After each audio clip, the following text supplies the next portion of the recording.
Hello and welcome to Living Proof, the joint podcast from the Isaac Newton Institute for Mathematical Sciences and plus.maths.org. My name is Marianne Freiberger.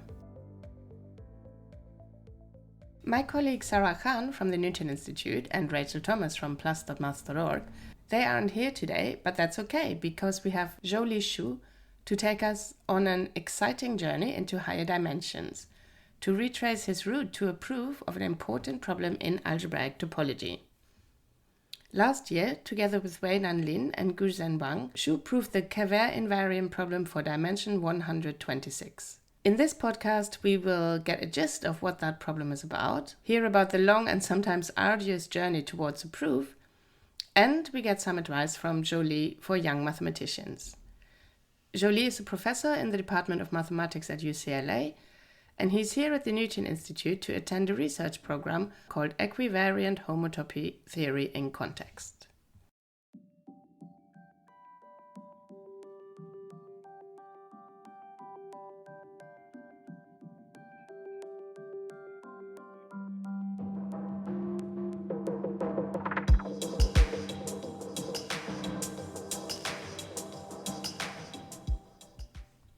Algebraic topology uses algebra to study shapes.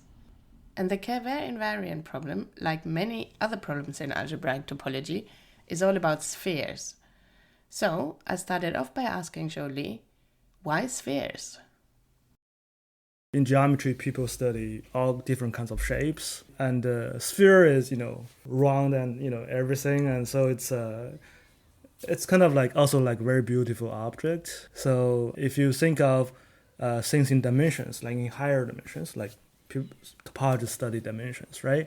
Like, of course, you can think about the Euclidean space, which is, going to each direction, infinite kind of way, but it's not compact, so to speak. But if you're looking for something which is compact, which is something like finite volume or things like that, then sphere is the first example you get, basically. So the ordinary sphere, as we know it and as it is mathematically defined, is perfect. It's an ideal shape that you won't find in real life. Most of the things that we think of as spheres, such as the surface of the Earth or a football, are actually not perfectly spherical but a bit wonky. It would be unfair, however, to completely deny them their spherical nature. And this is where topology, as opposed to geometry, is more lenient. In topology, two objects are considered equivalent if one can be turned into the other without cutting or gluing things together. So in topology, the Earth or a football are considered the same. They're considered spherical. Now, a sphere is a surface, but it's not the only one. There's also loads of other surfaces too. So the surface of my desk, for example, is sort of like a rectangle. The surface of the donut that I'm about to eat for lunch is a sort of ring-like shape. But even my cut, even the kind of outside of my cut is a surface. So there really is an infinite zoo of surfaces you could think of. And when mathematicians are confronted with such an infinity of things, they like to classify them, much like a lepidopterist wants to classify butterflies into different families. Here's Zhouli again. So a classification theorem, the power is that it gives you a complete list. Then you would know it has to be one of them, right? Mm-hmm. And sometimes when you have a specific one, so how do you know which classification it should, it's like a bunch of baskets, which one it should fall into, right? Then people introduce things like invariants. Okay, so invariance, the idea is that the invariance should just take some value in something fairly simple. So an invariant is a number you can work out for each of the many, potentially infinitely many things you're trying to classify. Going back to our example of surfaces, one invariant is the number of holes that a surface has. For the sphere and anything else that can be turned into a sphere without cutting or gluing things together, that number is 0. There are no holes. But for a donut shape, which is more properly in mathematics called a torus, there is a hole in the middle, so the number of holes is 1. For something that is shaped a bit more like a pretzel, the number of holes is 2. The number of holes doesn't change as you do the morphing that is allowed in topology without cutting or gluing. And this is why this number is called an invariant. And it now gives us a way of sorting surfaces into families. Those with 0 holes, those with 1 hole, those with 2 holes, and so on. So this invariant, the number of holes, helps us to classify surfaces.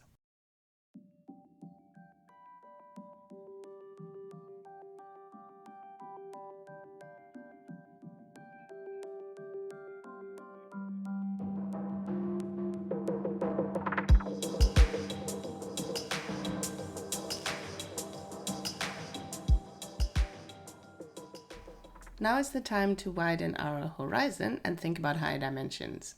The sphere is a 2-dimensional surface which sits in 3-dimensional space. And in 3-dimensional space, every point is given by 3 coordinates.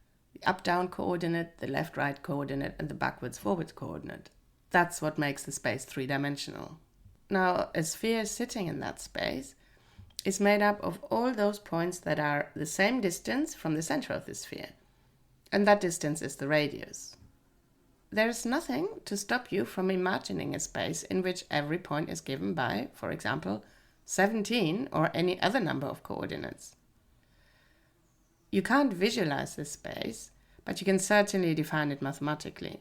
And you can also define a notion of distance in this space as well by analogy to the 3-dimensional case. And then you can think of all the points in your 17 or whatever dimensional space that are the same distance from a given center point. And the shape that all these points together make is called the 16 sphere. 16 because it has 1 dimension less than the 17-dimensional space it is sitting in. And again, you can't visualize this 16 sphere, but mathematics makes it possible to think of it and to work with it. Now going back down to the familiar dimension, just as you can think of many other surfaces than the 2 spheres, so we've been thinking about the torus, for example, you can also think of all sorts of other 16-dimensional shapes than the 16 sphere. And if you have a good way of mapping such a shape, then it is called a manifold. This is a very loose description of manifold, but we will put some links in the show notes for more detailed explanations.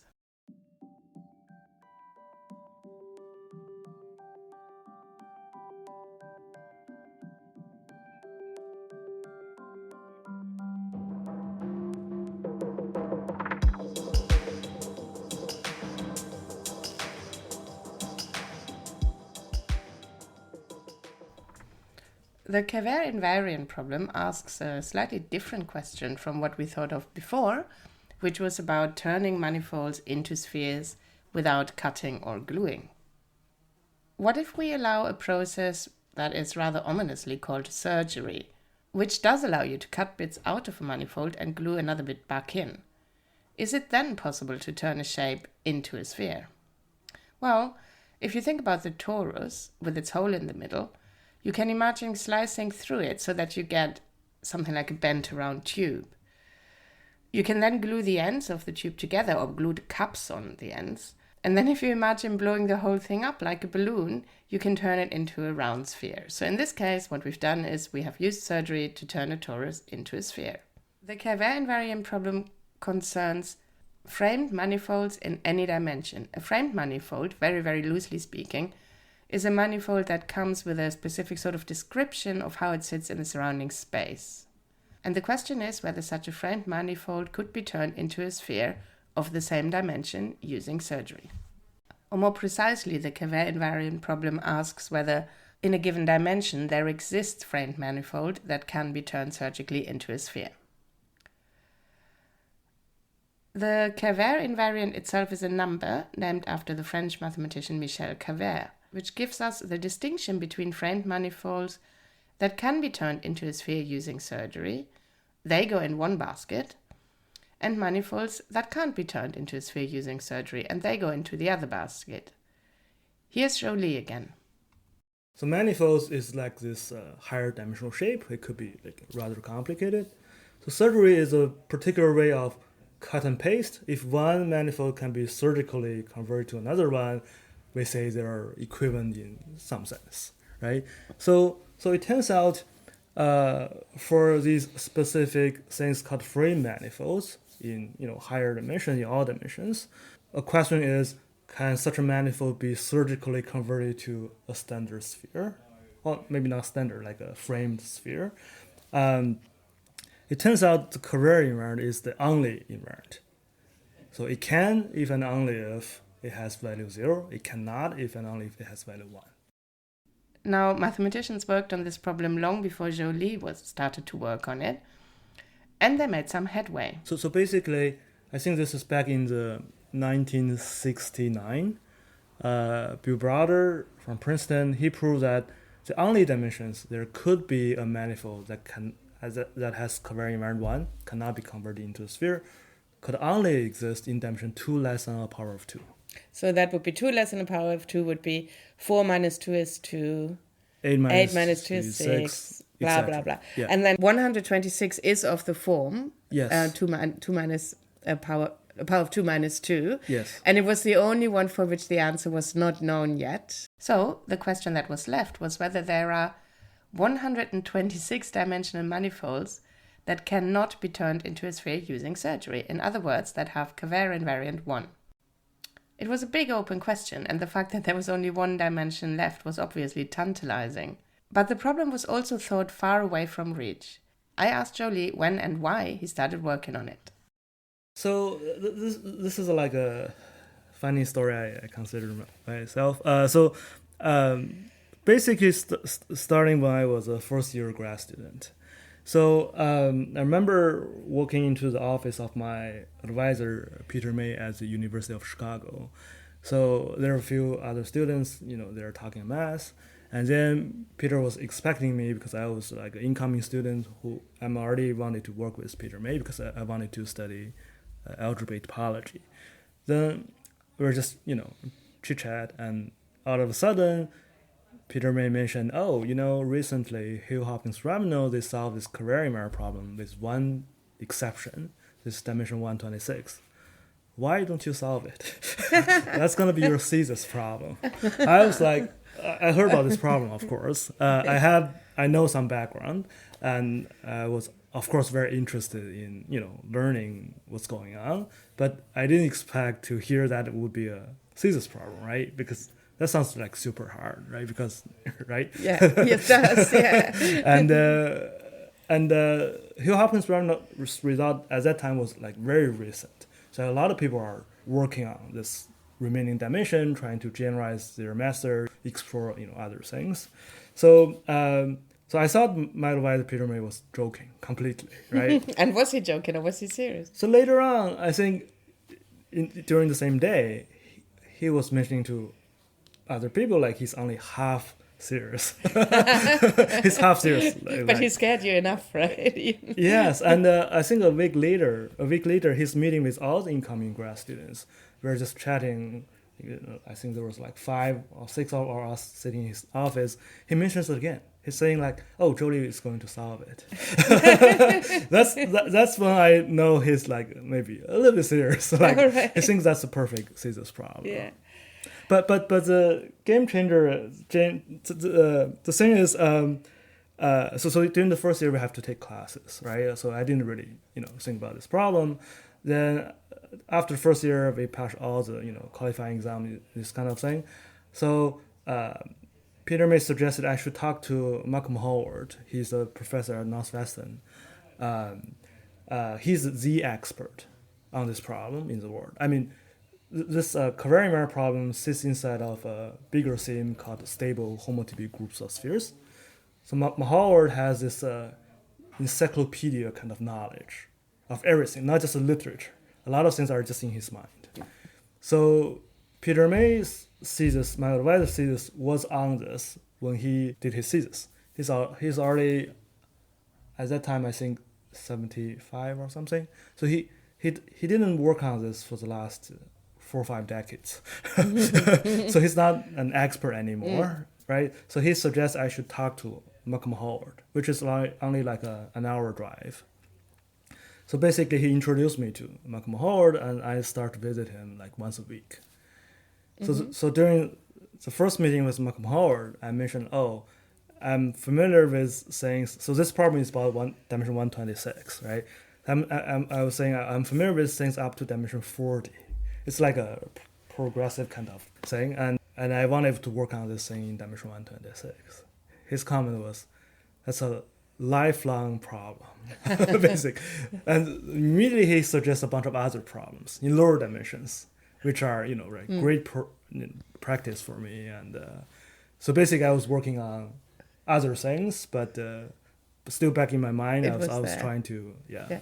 And when it was, so initially, when your supervisor suggested it, was there a sense that people had which way it was going to go? Whether the 126 dimension was going to have no covariant 1 frame manifolds, or sorry, yes, I said that right, or that there were some.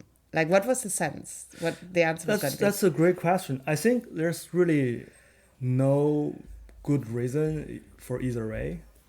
There are some online comments regarding Sir Michael Atiyah has some big picture about it should go one way, not the other way.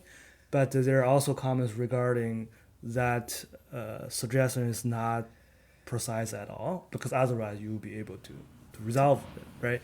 So besides that, I think there's really no good. Yeah. So people who have thought about this, who are maybe also working on this, I think they always have a perspective that their particular method, can probably only give the answer one way, not the other one. Yeah. But other than that, I think there's no good guesses.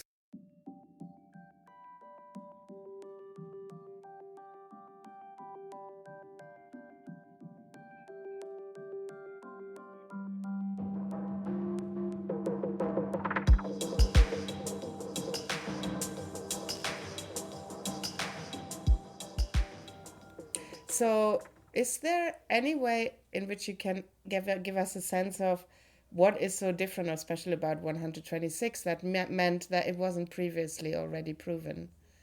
That it didn't get proven by the other case, some of the other 2K minus 2 cases. Oh, right. Like what is so different about that number than? Right. So I guess there are two directions, right? One is about the lower dimensions where, they do exist. So that's, people have like proofs, arguments for that. There's also this recent Hill Hopkins Ramano saying that the higher dimensions, they do not exist. So the approaches are entirely different. So for the very low dimensions, first of all, people can actually find manifolds to show you they do have covariant invariant 1. That's for the first three, like 2, 6, and 14. The later two cases, 30 and 62, was already kind of complicated. You have to know enough knowledge throughout the whole dimension up to that dimension to give you a conclusion. The proof were not constructive in the sense of people do not know a specific manifold. Oh, there is a manifold in dimension 30 constructed by John Jones, I think in the 70s, long time ago. For dimension 62, although half of the manifold in that dimension has covariant invariant 0, the other half have covariant invariant 1, but no one has been able to find one. Okay, that shows you how hard to construct an explicit one is. So people already knew that framed manifolds with covariant invariant 1 can only exist in dimensions that are 2 less than a power of 2. So that's dimension 2, 6, 14, 30, 62, and then the dreaded 126, 254, and so on. For dimensions 2, 6, 14, and 30, people were able to explicitly find framed manifolds of covariant invariant 1. For dimension 62, they were able to prove that half of the manifolds would have covariant invariant 1, but they didn't have an explicit example of such a manifold. This is called a non-constructive proof. You prove that something does exist, but without showing an explicit example of the something. That might seem strange, but it's quite common. You basically find evidence that the something exists that is 100% convincing, but you don't find the something itself.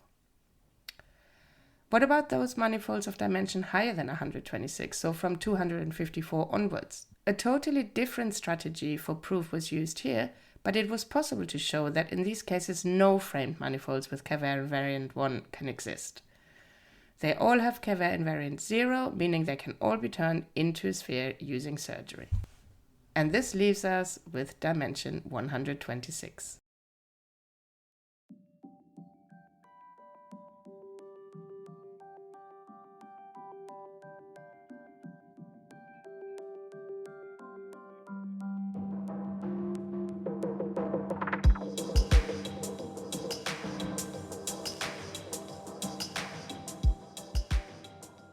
And so how many years in total did you work on that problem, 126?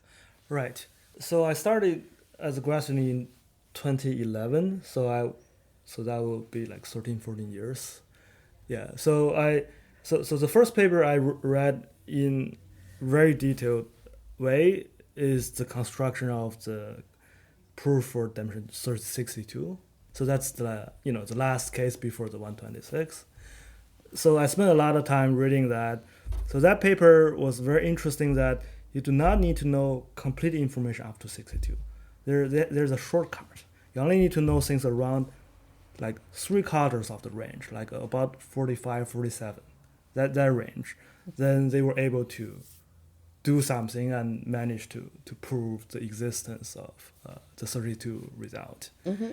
So that has been maybe in the first at least 5 years, that has been my major goal. So at that stage, knowledge about stable homotypic groups of spheres is up to 40 something. Like that's the rigorous range people understand. So Peter May's suggestion is your problem is 126. 3/4 is about like 90 something. If you can just double the range of the double the range of the knowledge, then look at the shortcut. Maybe you can just get to 126 because this kind of thing, like the complexity is increasing like exponentially, right? So the complexity of going up to the dimension, trying to know everything. The complexity of the knowledge you need to deal with the dimension increases exponentially as you go up in dimension. Yes, right? Precisely. Yeah. So Zhouli's first goal was to get to dimension 90 something, in order to then hopefully apply a shortcut to get to dimension 126. Zhouli did this with the help of Dan Isaacson from Wayne State University, who introduced him to something called motivic homotopy theory, which was originally designed to solve very different problems, for example in number theory. And also with the help of Weinan Lin, who wrote a computer program that was able to make specific calculations. Now, computers are not perhaps what you might expect to be of much use in pure mathematics, but to mathematicians they can be a bit like what a lab is to biologists. Results of calculations are like the data that a biologist might observe in experiments, and based on that data you can then form a hypothesis of what's going on.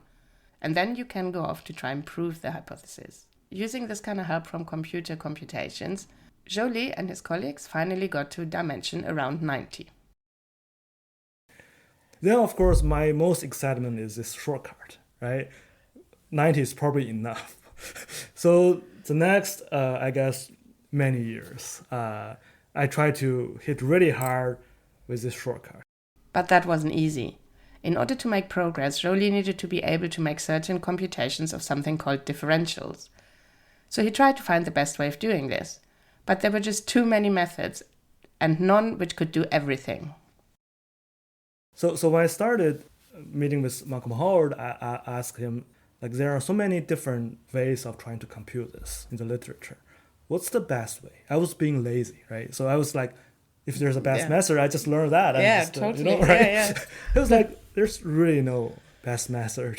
You really have to learn all the methods and find a way to combine them together in order to push for a little. It's just what it is. So historically, whenever there's new method introduced, mathematicians were able to push this a little bit further and then get very stuck. So you get loads of methods and each do a little bit and then they get stuck. Right. But you need to know the other ones too because they did previous. They provided previous success. Yeah, because you need to hold the whole. The new method got you beyond 30, but maybe the older method can get you beyond 31. Yes. It's like So it's really a kind of creeping up the number line towards the 126. Yes. And then you found a shortcut, or you made the shortcut well, work. No, I haven't get to that part. Oh, right, okay. There's more to this, right? So so basically, this new motivic method is very effective. We were able to get to around 90. Yeah, for later things, we can still get some partial progress, but not enough to march all the way to 126. It's just not that powerful. Yes. So then we got stuck again. Right, so I was exploring the shortcut, but that failed as well. So that took me a few more years. I mean, I wasn't like completely working on this one single problem. But once in a while, I get back to this, right? Try to, whenever there's a new method, I learn from conferences or, by talking to people, I try to hit with this problem. And then it didn't work. So this happened to me many times in the last decade, basically. That's the life of a mathematician. Right. So then there's this key person showing up. The name is Weinan Lin. So he was also a grad student at the University of Chicago, but a few years below me. So we intersected for maybe 2 years. He's also a student of Peter Mays. So somehow later on he got interested into computations as well, but through computer programs. So he just wanted to use computer programs to compute things. He's just very into that. He's also a very good programmer. Then many years after we both graduated, I was like, why don't you try to make computer programs try to, there are so many old methods. They can do different kind of things. Are you able to actually automate this method to see how far this method can tell us? Zhouli and his colleagues then hit the problem with what he called big data. Again, that's something that you don't normally expect to find in pure maths. What they did was compute complicated data for lots of different shapes, so-called spectral sequence data. And the information they gained from that finally landed them in dimension 125. And they were stuck in that dimension with 105 different mathematical possibilities that they needed to understand to prove their results. The big data approach helped them to rule out 101 of them. So there are 4 things left, which is something more manageable, right? Yes, yeah. So I was playing a lot of shortcuts around dimension 90, but now I can just playing with these things in dimension 125 directly. Yeah. So later on, there's some even newer technique, which is called synthetic homotopy theory. It's like a parallel story with the motivic homotopy theory, but it's designed to play with this spectral sequence. So we're able to deduce more technical methods, and then we also plug into the program. So the program using the newer method get rid of 3 more. So we have a single one left, but that one we really have to do some really ad hoc way to do it. It took us 10 to 15 pages to write down how to rule out the last dot in our paper, but that's much more manageable than purely. Yeah. And then how did you feel when you finally got there? I recall the moment that it was during a meeting, right? Of course, like an online Zoom meeting. So I recall that Guozhen and I were just talking about the ideas how to get rid of the last dot, right? The last possibility. And we were just giving sketch of, possible proof, how this could work. And then, of course, while we were talking, we're also thinking about the details in the proof, if that's actually legitimate, right? Also checking the corresponding charge, checking all the possibilities. So at some point, while we were talking, it just seems like there's an argument. And we were like, okay, so that's it. We got it. Yeah. If I recall, we didn't, feel super excited other than because this happens many times when we are trying to solve a problem, right? You get a false argument all the time, right? You thought you got it, but the next day you realize, oh, there's a gap in the argument. This happened many times in my life. So this one is just like Euro, we feel like, okay, maybe this proof will survive, maybe it will not, right? Let's just sleep on it and see. So basically, the next day we both independently checked this, and it seems solid. So I think we are only 100% certain this is correct is when we write down all the details, right? And then we cross-check that, and then we were like, okay, I think we probably already got it.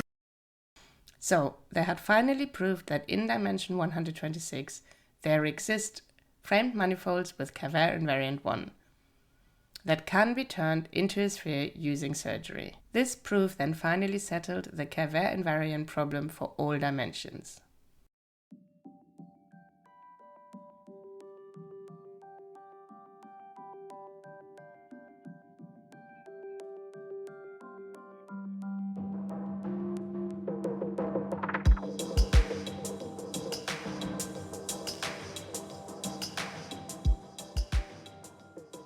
Clearly, this was a collaborative process, Yes, and that seems to have been important. And you're now here at the Newton Institute for the Equivariant Homotopy Theory and Context Research Program. Right. How are you enjoying that? How are you enjoying it? The Very program? much, very much. I've been here once before in 2018 or 2019. It was also like during a workshop, and I remember I was giving this talk regarding this new motivic method that allows us to compute to 90, and there was some very positive feedback, and discussing things with other participants. It was very successful visit to me personally, yeah. And this time too, I'm talking to many people I haven't seen in a while, and exchange math ideas and explore future directions. And this time I gave a similar talk last week on our proof, and there was some discussion afterwards. It's great. Yeah. Great. Yeah. And very last question, because I realize we have to come to a close. But you said about the importance of collaboration and also about this thing about getting stuck. And so with all these things in mind, what would your advice be to a young person, a young mathematician? What would your advice be? Well, my advice is you should, my personal experience is math research is frustrating in general, right? And especially if you want to work on a well-known hard problem. So then you should expect to have this frustration coming in your way. So which means that you may want to work on something you're genuinely excited about. Then even with all the frustration, later on, if after all, once you really got the problem worked out, you'll be super excited. You do not want to work on something, even if you prove it, you're not that excited. It's not worth your time. So it's worth working something that's going to be really exciting when you're done. Yeah, you want to work on something you're really into. Yeah, that's that's the advice. And that's it for this edition of the Living Proof podcast. We will put links to relevant content on plus.math.org, as well as to a research paper into the show notes. Because the way we describe things here in this podcast was very loose and intuitive, and the technical details are, of course, a whole lot more complicated. If you enjoyed this podcast, then please recommend us to a friend and rate and review us on the platform that you're listening. Bye for now.